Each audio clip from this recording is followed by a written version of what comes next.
Pambira, parang may iwanan yung kaluluwa ko rin.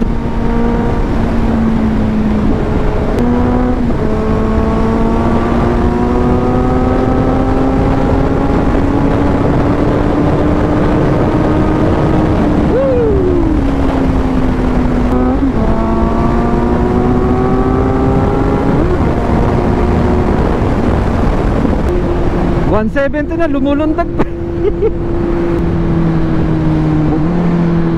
170 na, lumulundag pa. Pambihirang motor to.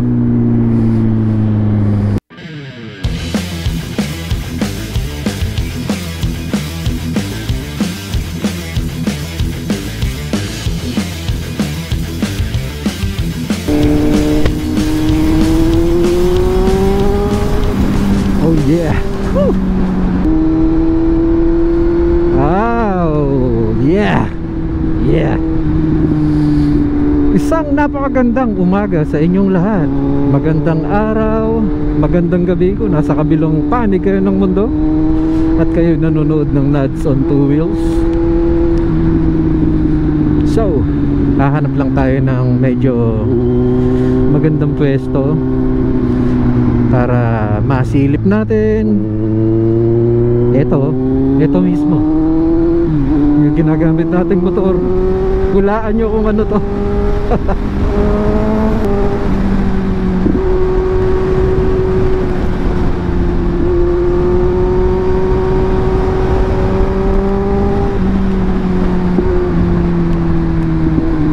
Meron na sigurong lilim dito.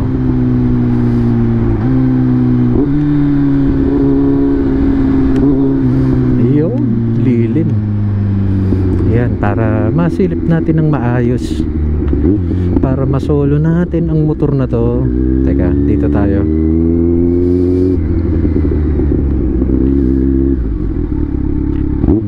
Sus Mariosep, ganda ng boses. Yun, lilim.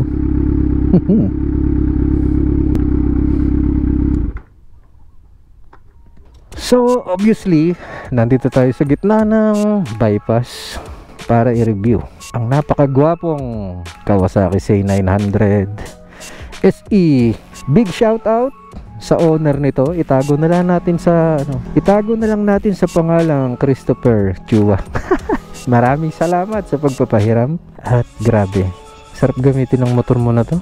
So this is 2023 Kawasaki, again CY900. So ito yung SE nya. So isang mabilisang review lang ang gagawin natin dito, guys. So this is 948cc liquid cooled 4-stroke dual overhead cam na may power na 123 horsepower and 99 Newton meter of torque. 6-speed manual transmission. Ayun, naka ABS na siya. So ayon dito sa kanyang detalye. So ang kanyang weight 470 pounds. So meron siyang timbang na 213 kilograms and ang kanyang fuel capacity 17 liters. So gaya to ng GSX S750 ko, parehas kami naka Orion exhaust. Syempre same size ng gulong, 180 by 55 sa kanyang rear, and dito sa front 120 by 70, 17 inches. Syempre inline 4. So ayan, may mga dagdag na siyang ilaw. Pogi, oh, simple lang. Parang tingin ko parang ano to, 800 something, 820 yung GSX S750 ko, pero mas mataas yun dito. Sarap po, flat footed ako. I'm 5'8", saktong sakto lang sa akin. So ito yung kanyang display. Syempre sa kanan basic switch, then ito yung start button. So walang special dito. So dito basic to basic. Yung sa akin, yung hazard nandito, ito nasa left side. Ito kanyang selector, down up, tapos high, high low, busina. Oh, ganda ng busina. Ayos ng busina mo. So ito ang kanyang tunog. Parehas na parehas ng 750 ko. Ayan, oh. Walang pagkakaiba. Syempre iba yung piga nito dahil 900cc na to. Maano na siya, lamang na yung base niya. Pero pagka ganito naka-idle yan, parehas na pareha sila, as in. Eto nagdadala dito guys, grabe ang ganda oh. Yung O-links nya. Tapos eto yung adjustan oh. Kung gusto mo ng mas malambot, kung medyo sobra naman lambot, pwede mo siyang tigasan, as in ganito lang oh. Gaganyanin mo lang oh. Grabe. Ito pa ang isa, kaya naging special to eh. Ito Brembo. Grabe, naka Brembo na siya. Sana all. Kaya ang sarap ng ano nito eh, yung initial bite ng preno nya. Woo! Sarap. So it's time to test ride. First impression, mas magaan siya sa 750 ko. Hindi sila naguhuli ng ano, ng MT-09. Yung MT-09 parang nasa 190 yata o 189 kilograms, parang ganun. Hindi ko lang tanda, pero more or less ganun. Pero sa sitting position parang mas dikit to sa ano, sa GSX S750 kumpara sa MT-09. Masyadong ano yung MT-09, masyadong naka-upright. Ito medyo aggressive ng konti, pero mas aggressive yung position sa Suzuki GSX S750. Ito yung parang nakagitna sa kanila pagdating sa timbang, sa bigat. Pinakamabigat yung GSX S750, then sumunod to. Pinakamagaan yung MT-09. Yun, kasi kamakailan ko lang nagamit yung MT-09 eh. Grabe, mas malakas to. Mas malakas talaga to. Walang sinabi yung 750 ko dito. Ang dali niyang ilin. Ang ganda ng initial bite nung ano niya, ng preno. Napaka smooth. Tsaka yung clutch niya guys, sobrang lambot. Tingin ko kahit traffic hindi ka mangangalay sa clutch nito. Napakalambot. Oh. Halatang stock pa rin naman tong ano nyo. Di pa napapalitan. Brake lever. Ganda ng engine brake.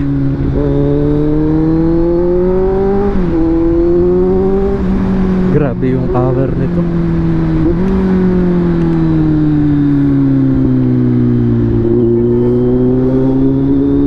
Mas malakas to kaysa sa MT-09.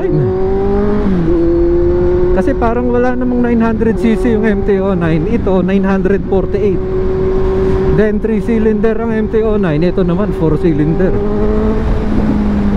Kumbaga konti na lang diferensya ng 1000cc dito. Kaya ganun lang siya, dumamba oh. Lakas oh.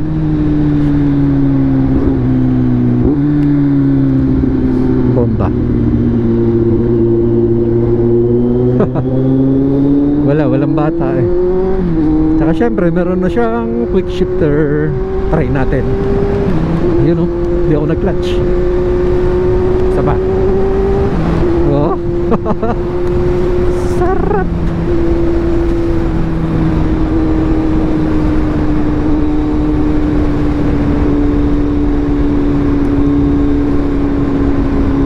Kung meron man tong auto bleed, hindi ko type yun. Mas gusto ko yung nagbe-brake ano eh. Mas gusto ko kasi yung nagre-rev match eh, pagka magbababa oh. Ay, sarap. Lakas.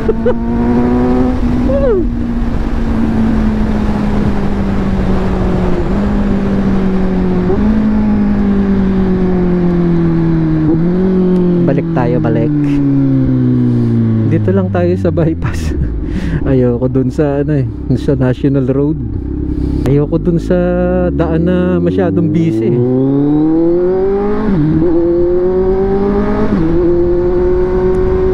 Yun nga lang, pag ginamitan mo siya ng quick shifter, medyo natitigasan ako dun sa ano eh, yung pag-angat ng gear. Medyo makunat siya. Hindi gaya nung gagamitan mo ng clutch, parang wala lang. Walang ka-effort.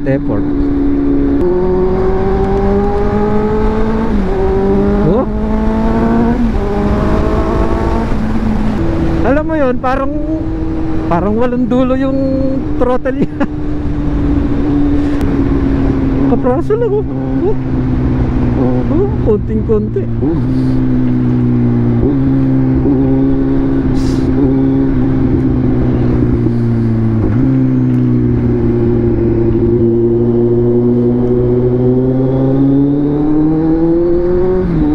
Tsaka relax yung motor na to. I mean, pag ginamit mo siya, mukhang hindi sasakit ang katawan mo dito kahit long ride.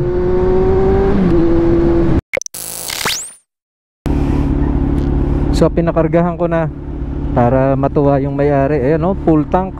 Ganyan guys, pag hihiram kayo, pag soli nyo, lalagyan nyo naman ng gasolina. Huwag yung gamit lang. Dapat may pakonsuelo tayo sa may-ari. Ayos ba, Christopher Chua?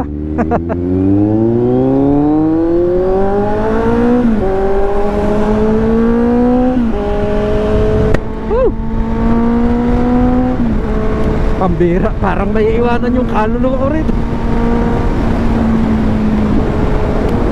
Nag-enjoy ako sa MT-09 pero parang mas nag-enjoy ako dito sa Say 900.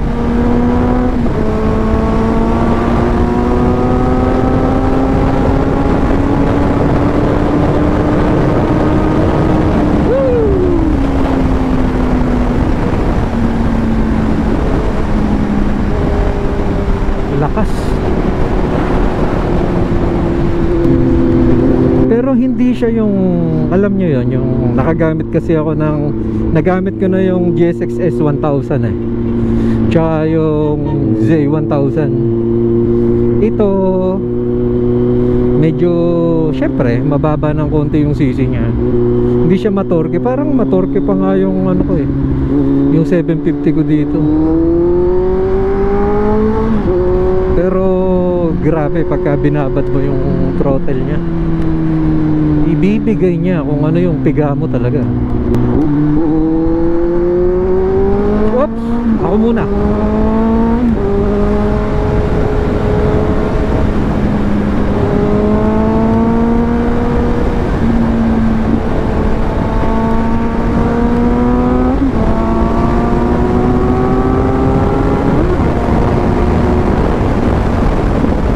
Kabira.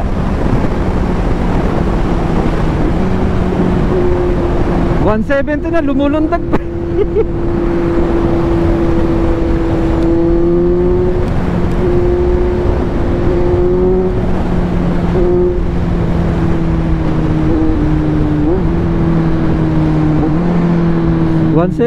na, lumulundag pa. Pambihirang motor to.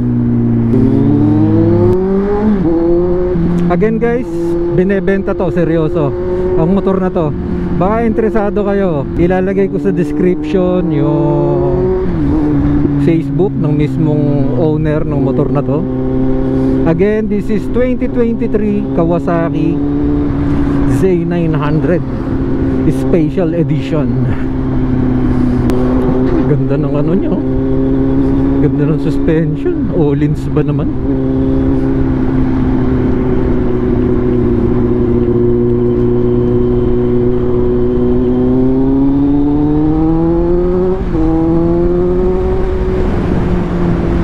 So hindi ko na papakahabaan ang video na to guys. Ang final say natin sa motor na to, sulit. Hindi ko lang alam kung magkano yung SRP niya sa ngayon, kasi dalawa to eh. Meron siyang standard, tapos ito yung special edition.